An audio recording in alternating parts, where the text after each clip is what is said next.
In today's video, I will tell you how to use coins in Dark War the smart way so you don't waste them early game. So first of all, we have to learn what exactly are the coins in Dark War. Coins are the main currency in the game. You will use them for upgrading buildings, training units, and improving your base overall. The first step in order to use the coins is to open upgrade menu.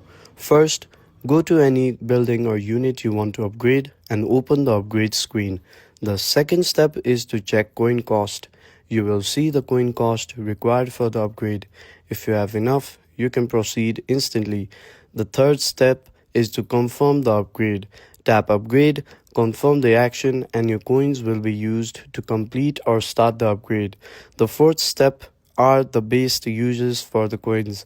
Use coins mainly for core base buildings, unit training upgrades, and research progression. Avoid wasting them on unnecessary low impact upgrades. The fifth step and a pro tip is to save for big upgrades. Always save your coins for high level upgrades, where costs are higher but rewards are much better. And that's how you use coins in Dark War. Follow for more tips and guides related to Dark War so you learn more about the game and get a chance to dominate the playing fields in Dark War.